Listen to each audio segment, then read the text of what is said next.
Los periodistas.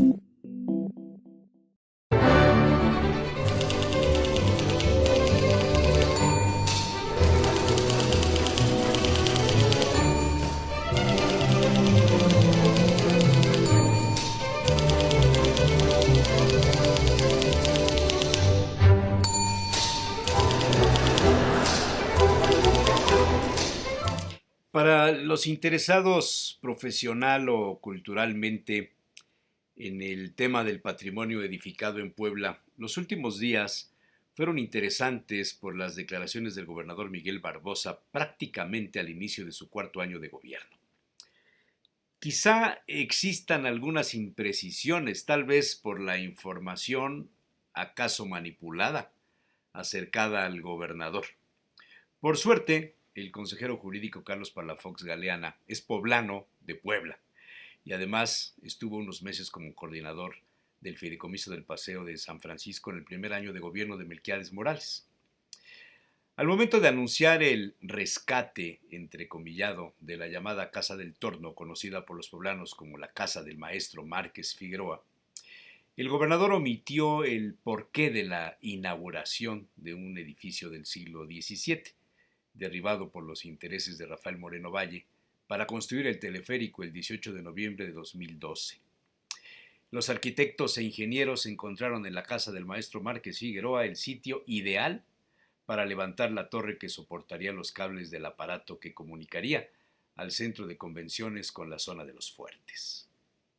El INAH, Instituto Nacional de Antropología e Historia, tenía como delegado a José Miguel Rivas García, quien autorizó el derribo del inmueble. Algún arquitecto del INAH declararía que la empresa constructora actuó de forma independiente. El caso es que todos se hicieron de la vista gorda.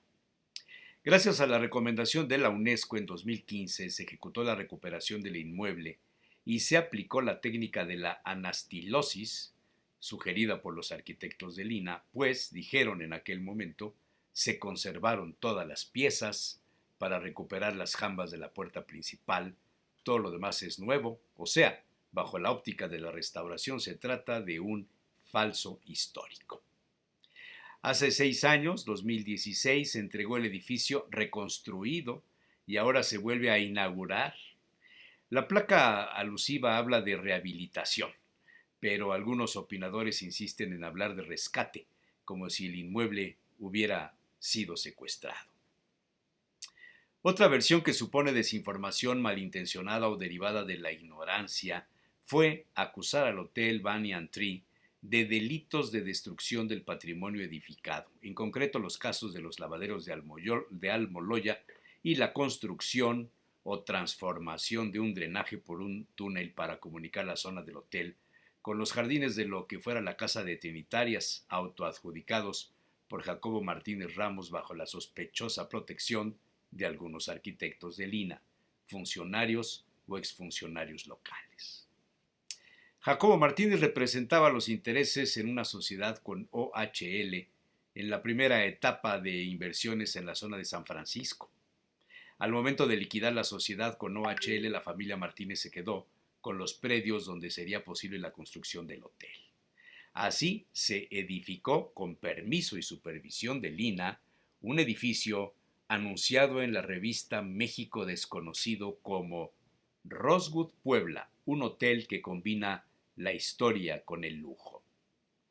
El artículo salpicado de fotos atractivas reducía la oferta del inmueble así.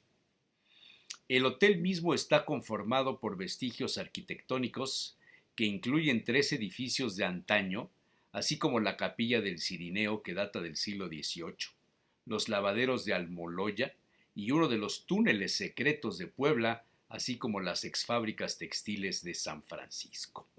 Hasta aquí la cita aparecida en la revista citada de turismo, de promoción turística.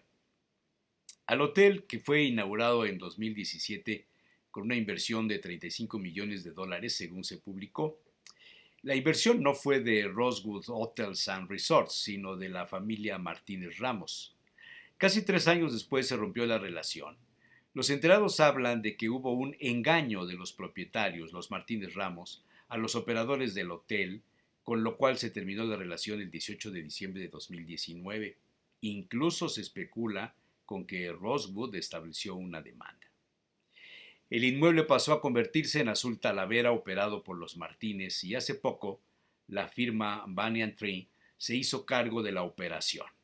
Por cierto, la inauguración corrió a cargo del propio gobernador. Las últimas versiones conocidas es que la operadora también siente que fue engañada por Martínez Ramos y ha emprendido una queja legal por haber involucrado su nombre en medio de la controversia por el despojo o mal uso y alteraciones del patrimonio edificado. Dicho de otra forma, el asunto tiene cola, tiene cuerpo y tiene cabezas aún visibles. Los funcionarios conocedores de esos hechos están al alcance de la mano del gobernador y de su consejero jurídico. ¿O acaso nadie se dio cuenta del despojo de los bienes patrimoniales, de su alteración, de su usurpación en beneficio económico de los propietarios del inmueble? Lo que es cierto es que ni Rosewood ni Banyan Tree alteraron el patrimonio. Una anécdota. El pasado 5 de agosto, don Alfredo Toski hubiera cumplido 109 años. Pasó a la historia como un político equilibrado, decente, y después de dejar el cargo se le veía ir a la panadería o al mercado de compras en su auto, conducido por él, sin chofer, sin guardaespaldas. Don Alfredo fue quien transformó la casa de Carlos I. Betancourt en la residencia oficial del gobernante en turno, una casa digna para recibir visitantes distinguidos y para desayunos, comidas, cenas del gobernante. Años después, al momento de ganar las elecciones, Guillermo Jiménez Morales pidió al doctor Toski entregarle la residencia tiempo antes del inicio de su mandato para hacerle algunos arreglitos. La modernidad llegó a Casa Puebla de la mano de Jiménez Morales, acompañado de las edecanes. Hubo varios cambios, pero algunos de ellos fueron sustanciales. Cuando se hizo el llamado anexo para ser habitado por el gobernante y la residencia oficial se convirtió en una especie de palacio de gobierno anexo. Entre las principales modificaciones de la casa original estuvo la construcción en los jardines de un enorme espacio dedicado a las oficinas del gobernador, con baño privado, ventanales de techo a piso y una alfombra de color verde, lo más parecido al color del pasto que dominaba el jardín externo de la oficina. Los faisanes y los pavos reales disfrutaban del lugar y Guillermo invitaba a sus cercanos a esa magnífica oficina climatizada a 18 grados constantes para eficientar los pensamientos del gobernante. Guillermo, calzado con unos zapatos Bali suizos, caminaba a lo largo de la oficina en sus clásicos monólogos explicando al reportero el porqué de los jardines y la alfombra. Se sentía, pensaba el reportero, soñado. Guillermo mandó construir una cava y fue llenada con vinos buenos, buenísimos, y algunas imitaciones, falsificaciones. Casa Puebla se convirtió así en el espacio desde donde se gobernaba y no en la residencia oficial para recibir invitados especiales. En ese gobierno comenzó la exaltación de las banalidades y el desprecio por los monumentos históricos. Don Alfredo privilegió la música vernácula, la comida regional. Guillermo privilegió el chablis y la langosta y despreció el mole poblano y los chiles en nogada. Quizá por recomendación de uno de sus asesores, quien le dijo que era un platillo imperial, no juarista. La historia se escribe todos los días. Los reporteros vamos dando partes de lo que sucede.